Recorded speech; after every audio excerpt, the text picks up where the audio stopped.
اب اس ساری بات چیت کا جو اصل میں جو متنازع جہاں سے کھڑا ہوا ہے، جہاں سے یہ پھڈا بن گیا اور بات کسی اور طرف چلی گئی، وہ بیچارہ قطر جو ہے وہ اپنا جو پوائنٹ لے کے آیا وہ تو وہیں کا وہیں رہ گیا۔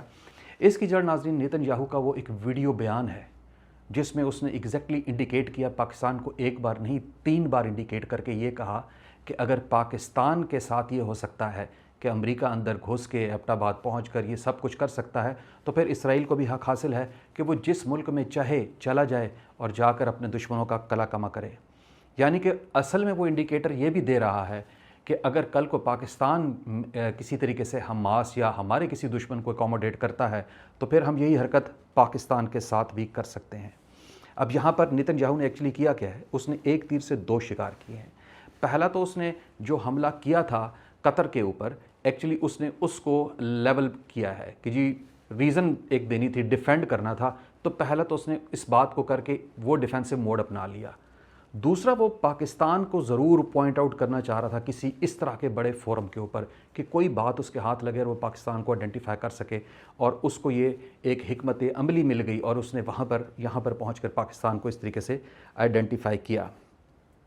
اب ایکچولی وجہ کیا ہے کہ پاکستان کو یہ 3 بار نیتن یاہو بول رہا ہے، اس کا مندوب بار بار جو ہے فلور پہ جا کے پاکستان کو کرٹیسائز کر رہا ہے؟ اس کے پیچھے ناظرین بہت ہی سالڈ ریزنز ہیں،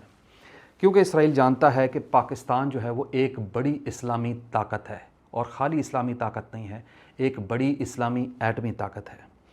اگر پاکستان نے کسی بھی مسلم ملک کے حق میں آواز اٹھائی تو وہ کوئی کمزور آواز نہیں ہوگی، ایک مضبوط سٹینس ہوگا۔ اس کے ساتھ ساتھ اس کو یہ بھی معلوم تھا کہ اگر پاکستان ایک اسلامی جو ایٹمی طاقت ہے کسی بھی ایک اسلامی ملک کے ساتھ اگر کھڑی ہو گئی تو پھر اسرائیل کے لیے ایک بہت بڑا مسئلہ بن سکتا ہے۔ اسرائیل کو یہ بھی پتہ ہے کہ پاکستان کا جو اس وقت جو اسٹریٹجک لیول ہے، اگر اس سٹیج کے اوپر پاکستان ان سوتے ہوئے عرب ممالک کو جگا دے گا، مشرق وسطیٰ کے جو سوئے ہوئے بڑے بڑے لیڈران ہیں اگر ان کو اٹھا لے گا اور ان سب کو متحد کر کے اسرائیل کے اگینسٹ کوئی محاذ کھڑا کر دے گا، تو پھر گریٹر اسرائیل کا جو خواب ہے وہ اس کا چکنا چور ہوتا ہے۔ نیتن یاہو کی جو اپنی سیاست ہے اس کے مرنے کے بہت زیادہ چانسز ہو سکتے ہیں۔ اس کے علاوہ پاکستان کی جو کامیاب سفارتکاری ہے وہ بھی اسرائیل کے سامنے آ چکی ہے کہ پاکستان نے کس طریقے سے امریکہ کے ساتھ اپنے تعلقات اب بنانا شروع کر دیے ہیں۔ چائنا آلریڈی اس کا ساتھی تھا، ایران آلریڈی اس کا ساتھی تھا، اور اب رشیا کے ساتھ پاکستان کے تعلقات کتنے اچھے ہوتے جا رہے ہیں۔ مشرق وسطیٰ اور عرب ممالک جتنے بھی ہیں وہ سب کے سب پاکستان کو بہت قدر اور عزت کے نگاہ سے دیکھتے ہیں، لہٰذا یہ جو سفارتکاری جو جس طریقے سے جا رہی ہے یہ بھی اسرائیل کو سامنے نظر آ رہی ہے، نیتن یاہو کو نظر آ رہی ہے کہ پاکستان کس طریقے سے اس وقت جو اپنا بانڈ ہے اس کو سٹرونگ کرتا جا رہا ہے۔ ایران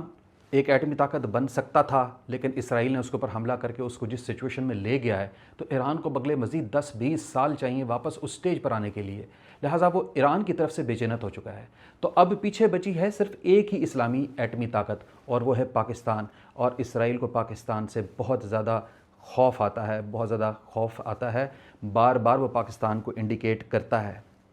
لیکن جس طریقے سے نیتن یاہو نے پاکستان کو اس تمام معاملے میں گھسیٹ لیا ہے یہ کوئی اچھا انڈیکیٹر نہیں ہے بلکہ بڑا خطرناک انڈیکیٹر ہے۔ ناظرین میں اس سے پہلے بھی اپنے کئی پروگرامز میں یہ بات کر چکا ہوں کہ نیتن یاہو جب کسی ملک کا نام لے لیتا ہے تو پھر وہ ملک کو ضرور آن ٹوز ہو جانا چاہیے، اور بات یہیں سے سٹارٹ ہوتی ہے۔ پہلے وہ اس ملک کا نام لیتا ہے، اس کو کسی مسئلے کے ساتھ کنیکٹ کرنے لگ جاتا ہے، لیٹر آن اس کو اپنے ٹارگٹ کے جو زون ہے اس میں لے کر آتا ہے، اور پھر ایک رات کسی آخری پہر میں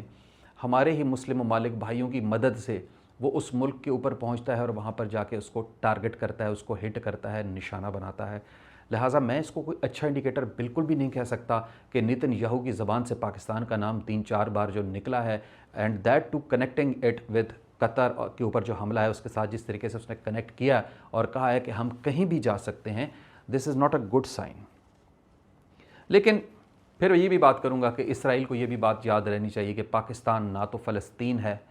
پاکستان نہ تو شام ہے، پاکستان نہ تو قطر ہے، پاکستان نہ تو ایران ہے۔ یہ دنیا کی ایک سب سے بڑی اسلامی ایٹمی پاور ہے، اور دنیا کی بہترین جو فوجیں ہیں ان میں سے ایک فوج پاکستان کے پاس ہے۔ اگر ایران جیسا ملک جو کہ ایٹمی پاور نہیں تھا اور وہ آپ کو گھٹنوں پر لے کر آیا ہے تو امیجن کر سکتے ہیں آپ کہ پاکستان اسرائیل کے ساتھ کیا کر سکتا ہے۔